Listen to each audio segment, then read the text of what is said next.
I'm speaking on behalf of the family dahil apo ko po yung magkakambal na yan. We are seriously considering filing cases. It could be administrative, it could be civil, it could be criminal. Kailangang managot ang dapat managot. Ito ang naging pahayag ng lola ng 2 sa 3 grade 7 students na nabagsakan ng tipak ng semento sa isang gusali sa Tomas Morato Avenue sa Quezon City. Martes ng hapon nang mangyari ang insidente. Ayon sa Quezon City Police District, naglalakad pa uwi sa harap ng gusali ang mga biktima nang biglang mahulog ang isang piraso ng konkretong bahagi mula sa itaas na palapag. Ayon kay Attorney Datgan Cayco, isa sa kanyang apo ang tumakbo para humingi ng tulong. Ang nangyari po, nauuna po kasi yung isang kambal na apo namin. Yung dalawa, yung isa po naming apo na kakambal at saka yung isa pang bata na na-injure din, nasa likod niya. So yung pong apo namin na nasa harapan, hindi masyadong na-injure, siya po ang tumakbo papunta po doon sa aming bahay, doon sa Kamuning, at tinawag po yung kanyang lolo.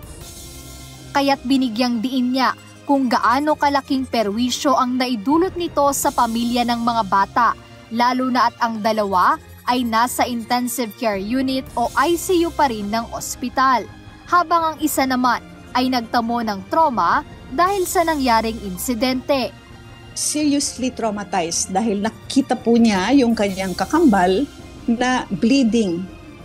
Although meron din po siyang wounds at saka meron din po siyang mga pasapasa sa legs, nakakatayo naman po siya, nakakalakad, pero hindi po natin alam kung ano po ang effect dun sa kanyang mental stability, no? Kasi talagang hindi po rin siya tumigil sa kakaiyak.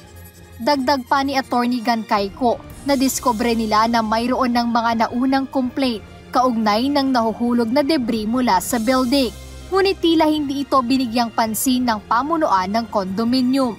Kaya ayon sa abogado ng mga biktima na si Attorney Janina Banyaga, aantayin nila ang mga madidiskubre sa investigasyon at titingnan kung sino ba ang dapat makasuhan sa mga ito. Possibly, the contractor, kung may principal yung contractor na nagkabit niyan, Homeowners Association, ang former Homeowners Association o developer, may pananagutan din kaya ang barangay pwede, ang local government unit, mga building officials ng Quezon City, lahat yan pwede nating tignan, lahat yan pwedeng managot.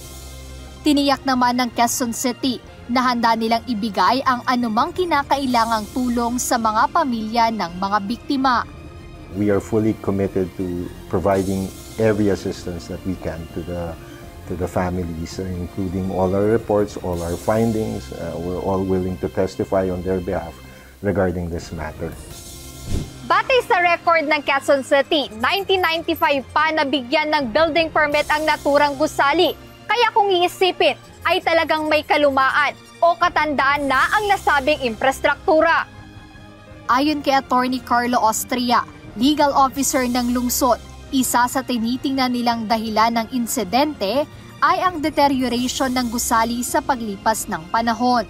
Ang initial findings nila is meron ng deterioration talaga yung facade. Kasi yung mga palitada po nun, naka-attach lang dun sa shear wall ng structure. So over the course of time na baka nag-deteriorate na yung integrity ng pagka-attach ng palitada. Maaaring may naging epekto rin ang pagkabit-aniya ng antena na katabi lamang ng nahulog na debris, kaya mas lalong naapektuhan ang kalumaan ng palitada. Samantala sa isang pahayag ng QCPD, sinabi ng management ng condominium na handa silang makipag-ugnayan o makipagtulungan sa isinasagawang investigasyon. Jed Neresina, UNTV News and Rescue. Diyos ang aming sandigan, serbisyo publiko ang aming pinahahalagahan.